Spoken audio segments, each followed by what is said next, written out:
Man never really walked on the moon. Global warming's a hoax, and evolution never happened, or fluoride causes cancer. Skepticism about science is on the rise, and polarization is the order of the day. So what is causing reasonable people to doubt reason? In the 1964 film Dr. Strangelove, a rogue American general unschools his paranoid worldviews, explaining that the fluoridation of water is the most monstrously conceived and dangerous communist plot we have ever faced. By which time the health benefits of fluoridations have been comprehensively established, and anti-fluoridation conspiracy theories could be the stuff of comedy. So, you'd be astonished to grasp that half a century later, fluoridation continues to exhort fear and paranoia. In 2013, citizens in Portland, Oregon, USA, one of only a few major American cities that don't fluoridate their water, blocked a strategy by local officials to do so. Adversaries like the idea of the government adding chemicals to their water. They claim that fluoride could be harmful to human health. Actually, fluoride is a mineral that's in weak concentrations used in public drinking water systems, strengthens tooth enamel, and prevents tooth decay. A cheap and safe way to improve dental health for everyone, rich or poor.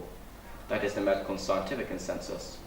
Despite the overwhelming weight of this scientific report, people in Portland, echoing anti-fluoridation conspiracy activists, lots of people like that, will say, we don't believe you. We live in an age when all scientific knowledge, from the assurance of fluoride and the reality of climate change, faces formulated and often furious contradistinction. Empowered by their own choices and sources of research and their own interpretations of information, doubters have declared war on the consensus of experts. There is an unmeasurable amount of controversies nowadays, so much so you would have thought a diabolical agency had put something in the water to make people argumentative.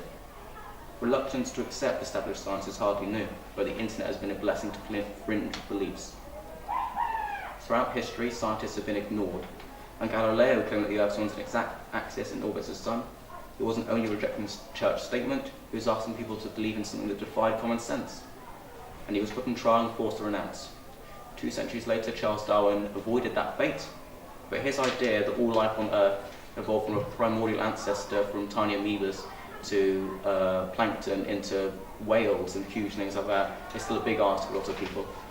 And another 19th century notion that this invisible gas that we exhale constantly and makes up less than 1% of our atmosphere, carbon dioxide, contributes to warming the Earth's climate and global warming. Even the most powerful man in the world, Donald Trump, denies global warming, saying it's a myth created by and for the Chinese for their benefit in economic movement and free movement throughout their country, but not in the rest of the world. So despite the evidence, he is in denial and still believes that there is an ulterior motive at play, which is not true. In contrast, some are very quick and leap to conclusions based on scientific evidence. We could hear about a cluster of cancer cases in a town with a hazardous waste dump and immediately believe that pollution caused the cancers, yet merely because events happen together, it doesn't mean one caused the other. And just because events are clustered, it doesn't mean they're not random. Of course, we are right to ask questions. That is a hallmark of any scientist to be asking questions around us, but we need to decide on the information on which way we fall. And then we can get a lot better at answering those questions. And we need to get better at answering questions because it's certain they aren't going to get any simpler. So finally, climate change is happening, vaccines do save lives, and being right does matter. Thank you, Elliot. Any questions? How should we ensure facts reach all of us? Well, choosing the right information from reliable sources is always very important, such as powerful institutions, elite universities, and major news organisations and encyclopedias have served as gatekeepers of scientific knowledge since the printing of the book. They have been such a reliable source of information. But since the internet is mean, you can almost democratise information, so you can pick bits from everywhere until you live in a filter bubble where you only choose information from certain places that fits with your ideology of how it should belong. What should our world leaders be doing?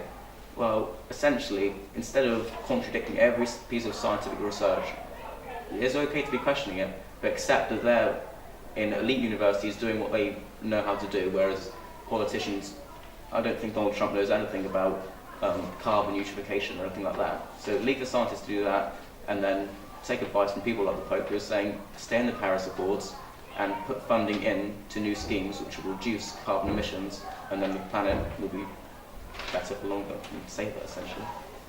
Thank you, Elliot.